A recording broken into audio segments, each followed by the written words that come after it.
Sa nama je gospodin Almir Belagić, inače kapitan Bugojanac, Livnjak. U Njemačkoj je jedan od najpoznatijih dizača tegova. Od svojih najboljih rezultata, šta želite ovom prilikom ovdje u Bugojnu da istaknete? Došao sam jednostavno, ja sam rodom iz Livna, imamo kuću ovdje u Bugojnu, moja mama je iz Bugojna, otac iz Livna i došao sam ovdje, imam dosta familije, tu mi je žena isto iz Bugojna, tu su njeni roditelji, tako došli smo ovdje nekoliko dana da provedemo, da sve obađemo i onda idemo na more, da malo se opustimo jedno 7-8 dana. Kako ste vi iz Livna došli u Njemačku, kad ste počeli da se bavite malo više treninzima? Došao sam rođen u Livnu, onda smo se preselili u Bugojnu i otac mi radio u Njemačkoj kao gastarbeiter i kad je krenulo ratno stanje, onda smo se preselili gore u Njemačku i kontali samo dok se malo smiri ovdje situacija, mjesec, dva, i od tije 2 mjeseca postalo sad 20 godina gore da smo u Njemačkoj. I onda krenuo gore normalno u školu i na fizičkom dođe trener od dizanja tegova, tražio talente i ja se javio, uopšte nisam znao, rekao samo ja, uopšte nisam znao da gdje ću, šta ću. I poslije 7 dana došli školski prijatelji po mene, hajmo kao na trening, ja mislim mi ćemo na kupanje, ja pomijam kupače gačice, kad mi tamo na tegovima došli. I meni se svidio taj sport kao prvo, kao drugo i roditelji su htjeli da idem tamo da upoznam prijatelja, da učim jednostavno jezik, podržavali me u tebe i nakon kratkog vremena imao uspjeha. I onda kad imaš uspjeh i nešto rado radiš, teško je prestati s tim. I završio onda, trenirao sam i završio zanat usto za automehaničara. Gore i poslije toga, od kad sam završio za mehaničara, od tog dana radim ovaj sport kao profesionalno. U Njemačkoj sam u vojsci, imam svoju platu mjesečno, sigurnu. Moram naravno svake godine se dokazati sa rezultatima, jer ne bi dobio dalje ugovora. Ali ja kao vojnik samo vodim se da sam vojnik, ali slobodan sam za treninge i za takmičenja, a nosim njihovu reklamu kao njemačka Bundeswehr. I tako, isto 2001. sam s tim krenuo i sad sam 11 godina kao vojnik se vodi u Njemačkoj i nastavit ću i dalje. Koji je to bio najznačajniji prvi rezultat ovako koji je vama dao tog postavljaka da budete još uporni, da se još više iskazujete, dokazujete?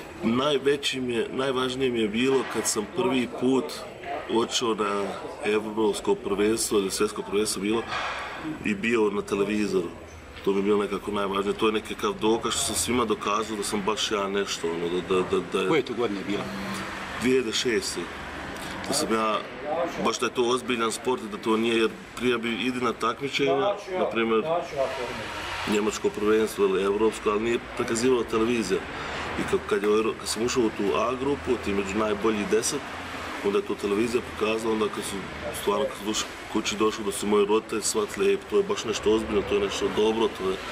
A i za mene isto bio pravo ponosan, da su narod na ulici poznao i tako to. Kako je vaša ta sredina gdje ste živjeli u Njemačkoj, kako je ona to prihvatila, kako je bilo ophođenje, saradnja, prilaženje? Pa, kao sportaš uvijek imaš neke prednosti kao sportista, uvijek je lijepo, sva gleda na te, pogotovo kad sam bio mlađi, onda kako dižeš tegom, malo si krupniji, svako hoće da dirne mišić, svako hoće da, baš za mene je bilo lijep osjećaj. Diraju ili ovako djevojke, hoće li malo diriti? Dirao sad ne mogu više, sad sam oženjica je gotovo. Što sam dirao. Kako izgleda jedan dnevni trening jednog dizača tegova? Ponedjeljak, 2 puta trening. Prvi trening od pola 10 do 12 i poslijepodne trening od 4 do 7. Od prije 6-7, zavisi koliko. Nekad imam 3 vježbe, nekad 2, nekad 4. Ne znam se nikada. Ponedjeljak 2 put trening, utorak 2 put, srijeda smo slobodni, četvrtak 2, petak 1, subota 1, nedjelja slobodni. Jer ne može se samo i trenirati, treba se i odmoriti, regeneracija, jer mišić raste u regeneraciji, znači da treniraš. Jer kad bi svaki dan trenirao, došao bi do nekog rezultata i onda bi samo slabije bio. Treba tijelo odmoriti, da ima vremena, da se zglobovi odmore i da mišići imaju vremena da se razviju jednostavno. I glava naravno, psihički da se odmore. Ti treninzi pred takmičenja, kako se diže ta forma? Pred takmičenja mi treniramo manje, kilaža se skače, serije manje i kraći treninge. Znači, mi iz početka puno, isto kuća kad se pravi, ako hoćeš visoku kuću, znači dobar rezultat, moraš je prvo široko graditi. Znači, iz početka treninga puno ponavljanja sa srednjim kilama, srednjim do visokim kilažama i onda sve to ide, kilaže se penju, što ako je takmičenje ovdje, kilaže se penju, a ponavljanja spadaju iz serije. Baš najbolji rezultat? Najbolji rezultat, drugo mjesto na Europskom prvenstvu 2009. Treće mjesto na Europskom prvenstvu 2010. Olimpijske igre u Pekingu 8. mjesto, Olimpijske igre sad u Londonu 8. mjesto, doduše sa 13 kila većim rezultatom nego u Pekingu.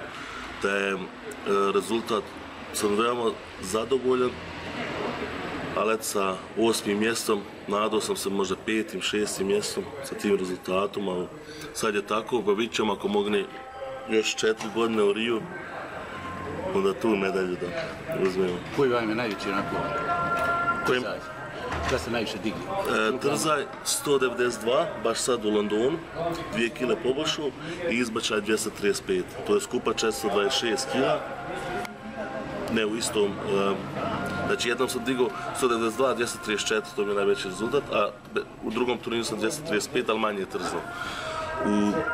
U biatlonu je 426, to mi je najbolji rezultat, što sam sad na olimpijskim igrama u Londonu napravio.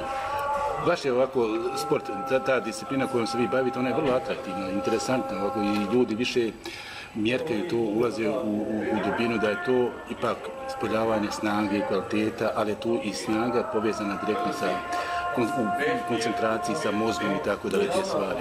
Šta bi posebno mladima preporučili, onima koji imaju tog određenog afiniteta, imaju te predispozicije da uspiju u tome sportu? Šta bi preporučili? U tome sportu samo jedan primjer ima, na primjer i u drugom sportu, recimo oni strongest men što vuku kamiona ili one kugle dižu i on si jak, čak neki su jači u nogama ili u vučenju nego mi, ali ta kombinacija mišića i tehnika, to ne mogu, jer da oni mogu dizaći tegova, da budu i oni bili da to olimpijski sport. Ono strongest man, to nije, ili bodybuilding, to nije olimpijski sport. Znači imaš snagu, ali to treba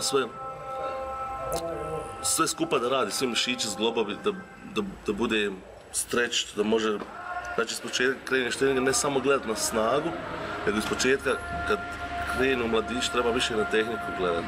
Treba gledati da se dobro razvuku, da su strečovani, da mogu dobro da sjednu u čuča. To je iz početka najvažnije. Jer to će im jednog dana trebati. Kad može možda sa 50 kila da je ufati visoko, ali kad ima jednog dana 200 kila, ne može niko na svijetu ode visoko, nego mora svaki čučan. Znači tu svi da su zglobovi razvučeni, da je sve... Sve to treba da bude, dakle, da u tančine usaglašeno, da se ispolji onaj maksimum. Jeste. Tu moraš štanga, te kile, mora to u milimetru tačno baš da budu površ tijela, ako ona nije odmah počinješ da hodaš za njima i onda čim skrenu da hodaš, onda sve teže i teže, onda gotovo. Možete li nam malo opisati tu atmosferu pred ono prvo takmičenje, kada onih pola sata kada se već izlazi da se diže i tako dalje te stvari. Sve to može se reći oni veliki, jaki divovi kada je pitanje tu vi izlazi tu.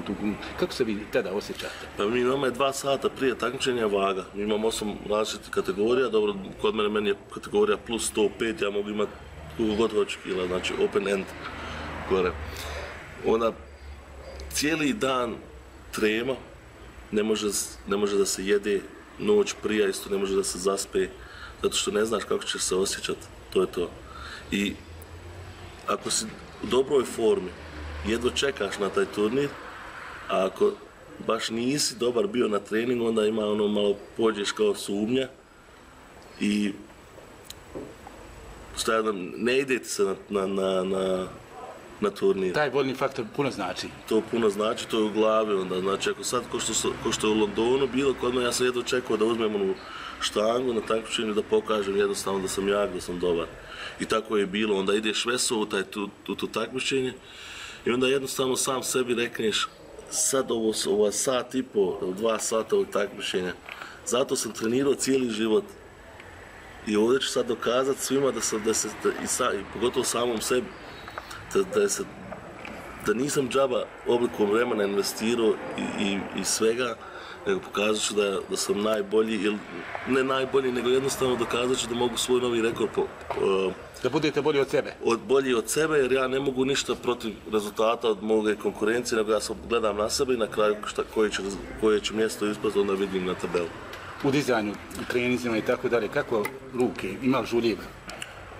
Evo sad 2 sedmice nisam trenirao, vidi koliko su žuljeve.